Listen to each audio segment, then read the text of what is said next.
K T. Jaleel എം.എൽ.എയുടെ Facebook post വളരെ വൈറലാകുന്നുണ്ട്. അതിൽ മുസ്ലിം league അധികാരത്തിലിരുന്നപ്പോൾ നടന്ന വർഗീയ ലഹളകൾ മറക്കരുത് എന്ന് അദ്ദേഹം ചൂണ്ടിക്കാണിക്കുകയും ചെയ്യുന്നുണ്ട്. ചാല കലാപം മുതൽ മാറാട് കലാപം വരെ അദ്ദേഹം എടുത്തു പറയുകയും ചെയ്യുന്നു. മണ്ണാങ്കട്ട എന്നുള്ള വാക്കുകളൊക്കെ ഉപയോഗിച്ചുകൊണ്ട് വളരെ നിശിതമായിട്ട് തന്നെ വിമർശിക്കുകയും ചെയ്യുന്നുണ്ട്. സത്യത്തിൽ ഈ ഒരു ആരോപണം അന്വേഷണ വിധേയമാക്കേണ്ടതല്ലേ? തീർച്ചയായിട്ടും. ഒന്നാമത്തെ കാര്യം, കേരളത്തെ ബാധിച്ചിരിക്കുന്ന പൊളിറ്റിക്കൽ ക്യാൻസറുകൾ പലതുമുണ്ട്. അതിലേറ്റവും പ്രധാനപ്പെട്ടതാണ് മുസ്ലിം ലീഗ്. അവർ അതൊരു മതത്തിൻ്റെ പേരിലും അടിസ്ഥാനത്തിലും മത ആദർശത്തിലും രൂപീകരിക്കപ്പെട്ട രാഷ്ട്രീയ പാർട്ടിയാണ്. ഒരിക്കലും രാഷ്ട്രീയ പാർട്ടി അങ്ങനെയല്ല വേണ്ടത്. ഇന്ത്യയിലെ നിയമങ്ങളനുസരിച്ച് പാർട്ടികൾ മതേതരമായിരിക്കണം. അവരുടെ രജിസ്ട്രേഷൻ മതേതരമായിരിക്കും, പക്ഷേ പ്രവർത്തനങ്ങൾ മതേതരമല്ല. ഇത് വളരെ ശ്രദ്ധിക്കേണ്ടതാണ്. കാരണം മുസ്ലിം ലീഗിൻ്റെ യോഗങ്ങളിൽ ചെന്നാൽ മനസ്സിലാവുന്ന കാര്യം എന്താ? സമുദായത്തിന് വേണ്ടി എന്ന് ആവർത്തിച്ച് പറയുന്ന ഒരു നേതൃത്വം. അവർ സമുദായത്തിൽ പെടാത്ത ഒരാളെ പലപ്പോഴും ഒരു MLA ആക്കാനോ അല്ലെങ്കിൽ കൗൺസിലർ ആക്കാനോ പഞ്ചായത്ത് അംഗം ആക്കാനോ ഒക്കെ നോക്കുന്നുണ്ടെങ്കിൽ അതൊരു സംവരണ വാർഡ് ഇല്ല സംവരണ മണ്ഡലം ഉണ്ടെങ്കിൽ മാത്രമേ ഉള്ളൂ. അവരുടെ ദൗർഭാഗ്യം കൊണ്ട് മലപ്പുറം ജില്ലയിലും സംവരണ മണ്ഡലമുണ്ട്. അതുകൊണ്ട് മാത്രം അവരൊരു ഒരു സംവരണ ഹിന്ദുവിനെ MLA ഒക്കെ ആക്കും. ഇങ്ങനെയൊക്കെയാണ് സംഭവിക്കുന്നത്. പക്ഷേ യഥാർത്ഥത്തിൽ ശരിക്കും പറഞ്ഞാൽ അവർ പൂർണ്ണമായിട്ടും മതാടിസ്ഥാനത്തിൽ തന്നെ ചിന്തിക്കുന്ന, മതം മാത്രം കാണുന്ന ഒരു രാഷ്ട്രീയ സംഘടനയാണ്. ആ അർത്ഥത്തിൽ അത് ജനാധിപത്യത്തിലെ ക്യാൻസറാണ്. ഇങ്ങനെയല്ല ഒരിക്കലും ഒരു രാഷ്ട്രീയ പാർട്ടി ആവേണ്ടത്. അത്തരമൊരു രാഷ്ട്രീയ പാർട്ടി രാഷ്ട്രീയത്തിൻ്റെ പല മേഖലകളിലും ജനജീവിതത്തിൻ്റെ പല മേഖലകളിലും ഇടപെടുമ്പോൾ ഉണ്ടാകാവുന്ന ഏറ്റവും വലിയൊരു ദുരന്തത്തെക്കുറിച്ചാണ് കെ.ടി. ജലീൽ സൂചിപ്പിക്കുന്നത്. ഇതുപോലെ തന്നെയല്ലേ വെള്ളാപ്പള്ളിയും ലീഗിനെ കുറിച്ച് പറയുന്നത്? വെള്ളാപ്പള്ളി ലീഗിനെ കുറിച്ച് പറയുന്നത് ഇതുപോലെ തന്നെയാണ്. കാരണം ലീഗ് എന്നൊരു പാർട്ടിയുടെ രാഷ്ട്രീയ മേധാവിത്വം കാരണം മലപ്പുറം ജില്ലയിലെ ഹിന്ദുക്കൾക്ക് അർഹിക്കുന്നതായിട്ടുള്ള ഒന്നും കിട്ടുന്നില്ല എന്നാണ് വെള്ളാപ്പള്ളി പറയുന്നത്. അദ്ദേഹം പറയുന്ന കാര്യങ്ങളുണ്ട്. അദ്ദേഹം വെറുതെ എന്തെങ്കിലും വിളിച്ചു പറയുന്ന ആളല്ല. ആരുടെയെങ്കിലും കയ്യടി നേടാനോ അദ്ദേഹത്തിന് കയ്യടി നേടിയിട്ട് കാര്യമൊന്നുമില്ല. വെള്ളാപ്പള്ളി നടേശൻ എന്ന് പറയുന്ന രാഷ്ട്രീയ നേതാവ് ഒരു സമുദായ നേതാവാണ്. അദ്ദേഹം രാഷ്ട്രീയ നേതാവല്ല, അദ്ദേഹം ഒരു സമുദായ നേതാവാണ്. കേരളത്തിലെ ഏറ്റവും വലിയ സമുദായ നേതാവ് യഥാർത്ഥത്തിൽ വെള്ളാപ്പള്ളി നടേശൻ തന്നെയാണ്. ആ സമുദായത്തിൻ്റെ നേതൃസ്ഥാനത്തിരിക്കുമ്പോഴും എല്ലാവരോടും മതേതരമായിട്ട് ഇടപെടുന്നൊരു വ്യക്തിയാണ് വെള്ളാപ്പള്ളി നടേശൻ. അദ്ദേഹത്തിൻ്റെ ബിസിനസ് കാര്യങ്ങളാവട്ടെ, അദ്ദേഹത്തിൻ്റെ ജീവിതകാര്യത്തിലുള്ള വ്യക്തിപരമായിട്ടുള്ള ഇടപെടലാവട്ടെ, സാമുദായികപരമായിട്ടുള്ള ഇടപെടലിൽ പോലും അദ്ദേഹം ഒരു സമുദായത്തിൻ്റെ പൂർണ്ണ വ്യക്താവ് എന്നുള്ള നിലയ്ക്കല്ല. ശരിക്കും പറഞ്ഞാൽ ഒരു ദേശീയവാദിയും ഒരു മതേതരവാദിയും ഒക്കെ ആയിട്ടുള്ള ആളാണ്. പക്ഷേ എങ്കിൽ പോലും അദ്ദേഹം നോക്കുമ്പോൾ ചിലയിടത്ത് ചില കുഴപ്പങ്ങൾ കാണുന്നു. അപ്പോൾ അദ്ദേഹം പ്രതികരിക്കും, സ്വാഭാവികമാണ്. കാരണം എന്ന് വെച്ചാൽ അർഹതപ്പെട്ടത്, ഈ ഭരണഘടനാപരമായിട്ട് അർഹതപ്പെട്ട ചിലയിടത്ത് കിട്ടുന്നില്ല, സ്വന്തം സമുദായത്തിൽ നിന്ന് കിട്ടുന്നില്ല എന്ന് പറയുമ്പോൾ അത് തുറന്നു പറയാൻ ഏത് സമുദായ നേതാവിനും അധികാരമുണ്ട്, അവകാശമുണ്ട്. അദ്ദേഹം തുറന്നു പറയുകയാണ് ചെയ്തത്. അദ്ദേഹത്തിന് കേരളത്തിലെ വേറെ മറ്റ് ജില്ലകളിലൊന്നും ഒരു സമുദായത്തിൽ നിന്ന് ഇതുപോലെ കാര്യമായ പ്രശ്നം വരുന്നില്ല. പക്ഷേ ഒരു പ്രത്യേക സാമുദായിക രാഷ്ട്രീയ പാർട്ടി കുഴപ്പമുണ്ടാക്കുന്നതിനെക്കുറിച്ച് തന്നെ അദ്ദേഹം പറഞ്ഞു. അത് അദ്ദേഹത്തിൻ്റെയാണ് ശരി. കെ.ടി. ജലീലിൻ്റെ ശരിയും വെള്ളാപ്പള്ളി നടേശൻ്റെ ശരിയും ഒന്നാണെന്ന് ചോദിച്ചാൽ അല്ല എന്ന് ഞാൻ പറയും. ജലീലിൻ്റെ ശരി ഒരു രാഷ്ട്രീയ ശരിയാണ്. അദ്ദേഹം ഇടതുപക്ഷത്തിൻ്റെ ഒപ്പം നിൽക്കുന്ന ആളാണ്. ഇടതുപക്ഷത്തിന് വിജയം ഉണ്ടാവണമെങ്കിൽ പ്രത്യേകിച്ച് മലപ്പുറം ജില്ലയിൽ ഇത്തവണ ഈ പഞ്ചായത്ത് ഇലക്ഷൻ കഴിഞ്ഞിട്ട് അവർക്കുണ്ടായ മികച്ച വിജയം എന്ന് പറയുന്നത് ഇടതുപക്ഷത്തിന് കുറച്ച് ഭീതി ഉണ്ടാക്കിയിട്ടുണ്ട്. അതുകൊണ്ടും കൂടിയാണ് ജലീൽ പ്രതികരിക്കുന്നത്. പക്ഷേ ജലീൽ പ്രതികരിക്കുമ്പോൾ അദ്ദേഹം പറഞ്ഞ കാര്യങ്ങൾ നുണയാണമെങ്കിൽ അവ അദ്ദേഹത്തിനെതിരെ വളരെ കൃത്യമായിട്ട് നിയമ നടപടി ഉണ്ടാകാവുന്ന കാര്യങ്ങളാണ്.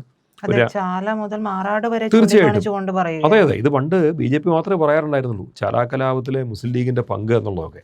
ചാല മുതൽ മാറാട് വരെ അറിയുന്നതും അറിയപ്പെടാത്തുള്ള കലാപങ്ങൾ പലതും ഉണ്ട് എന്നാണ് ജലീലിന്റെ വാക്കുകളിൽ നിന്ന് നമ്മൾ മനസ്സിലാക്കുന്നത്. അതും കെ.ടി. ജലീൽ എന്ന് പറയുന്ന നേതാവ് എവിടെ മുതൽ തുടങ്ങിയാണ് LDF-ലേക്ക് എത്തി നിൽക്കുന്നത് എന്നുള്ളത് കൂടെ അതും കണക്ക് കൂട്ടണം. കാരണം അദ്ദേഹം എവിടെയായിരുന്നോ അവിടെ ഉണ്ടായിരുന്ന എല്ലാ കുഴപ്പങ്ങളും അദ്ദേഹത്തിന് അറിയാം.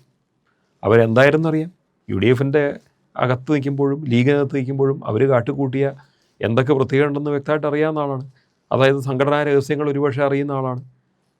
നാഴിക്ക് 40 വട്ടം ഈ സമുദായത്തിനാണിത് വേണ്ടത്, ഈ പാർട്ടി അധികാരത്തിൽ വരേണ്ടത് സമുദായത്തിൻ്റെ ആവശ്യമാണ് എന്ന് പറയുന്ന ഒരു കൾച്ചറുള്ള രാഷ്ട്രീയ സംഘടനയ്ക്കകത്ത് എന്തൊക്കെ നടക്കുന്നു എന്ന് വ്യക്തമായിട്ട് അറിയുന്ന ഒരാളാണ്.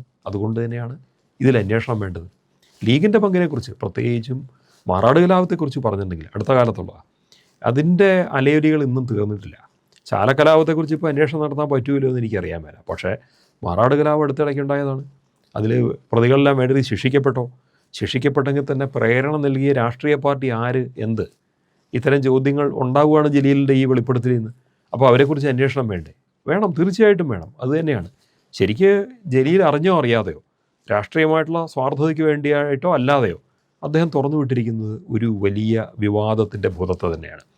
അതിനകത്ത് കേരളം കാണാൻ ആഗ്രഹിക്കാത്ത, കേൾക്കാൻ ആഗ്രഹിക്കാത്ത എന്തൊക്കെയോ സത്യങ്ങൾ ഒളിഞ്ഞിരിപ്പുണ്ട് എന്ന് സംശയിക്കേണ്ടി വരുന്നു.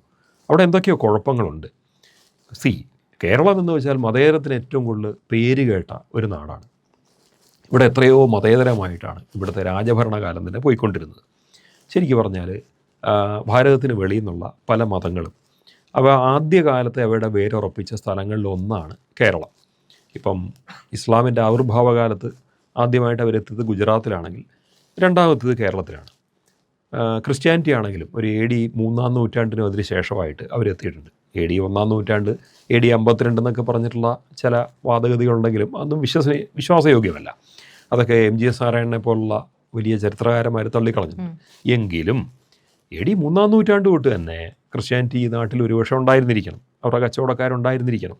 അവർക്ക് വലിയ ബഹുമതികൾ കൊടുത്ത്, വലിയ സ്ഥാനങ്ങൾ കൊടുത്ത്, അവർക്ക് നിരവധി അവകാശങ്ങൾ കൊടുത്ത് കച്ചവടം ചെയ്ത് ജീവിതം വിജയിപ്പിക്കാനും പൈസ ഉണ്ടാക്കാനുമുള്ള എല്ലാ വിധത്തിലുള്ള സൗകര്യങ്ങളും ചെയ്തു കൊടുത്ത ഒരു നാടാണിത്. ഈ വന്ന മതങ്ങളൊന്നും തന്നെ ഇവിടെ ആൾക്കാരെ മതപരിവർത്തനം ചെയ്യുകയാണെങ്കിൽ അതിനെ ആരും തടയാൻ പോയിട്ടില്ല. മറ്റൊരു നാട്ടിൽ ചെന്നാൽ അവിടുത്തെ ജനങ്ങളെ മതപരിവർത്തനം ചെയ്താൽ അതിനുവേണ്ടി ശ്രമിക്കുന്നവൻ്റെ തല പോകും. ഇവിടെ അങ്ങനെ ആയിരുന്നില്ല. നിങ്ങൾക്ക് മതസ്വാതന്ത്ര്യമുണ്ട്, പണ്ട് തന്നെ മതസ്വാതന്ത്ര്യമുണ്ട്, ഇന്നുമുണ്ട്. അങ്ങനെ ഭരിച്ച ഭരണാധികാരികളുടെ നാട്ടിൽ അതും കോഴിക്കോട്, ഇപ്പോൾ ലീഗ് ഏറ്റവും കൂടുതൽ ശക്തമായിട്ടുള്ള സ്ഥലങ്ങൾ എവിടെയൊക്കെയാണ്? കോഴിക്കോട്, മലപ്പുറം ജില്ലകളൊക്കെയാണല്ലോ.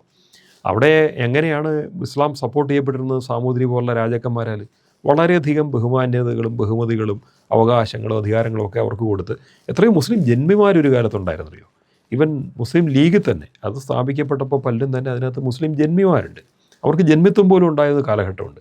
അതൊക്കെ ഹിന്ദു രാജാക്കന്മാരുടെ കീഴിലായിരുന്നു ഇത്തരം എല്ലാ നന്മകളും ഇവർ അനുഭവിച്ചത്. അതൊക്കെ നോക്കുമ്പോൾ പൂർണ്ണമായിട്ടും ഈ നാടിനോടും ഇവിടുത്തെ മാതൃമതത്തോടും എല്ലാം കടപ്പെട്ടു പോകേണ്ട ഒരു മതപ്രസ്ഥാനമോ രാഷ്ട്രീയ പ്രസ്ഥാനമോ ഒക്കെയാണത്.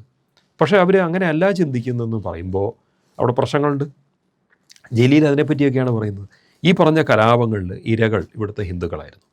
അപ്പോൾ അങ്ങനെ ഹിന്ദുക്കളെ കൊന്നുകൂട്ടിയ കലാപങ്ങളിൽ, അവരെ ആക്രമിച്ച കലാപങ്ങൾ, അവരുടെ കടകളൊക്കെ ആക്രമിച്ച കലാപങ്ങൾ, ഇങ്ങനെയൊക്കെയുള്ള കലാപങ്ങളിൽ ഒരു പ്രത്യേക രാഷ്ട്രീയ പാർട്ടിക്ക് പങ്കുണ്ട് എന്നുള്ള വെളിപ്പെടുത്തൽ എൻ്റെ ഓർമ്മയിൽ ശരിയാണെങ്കിൽ ഇത് ആദ്യമായിട്ടാണ്.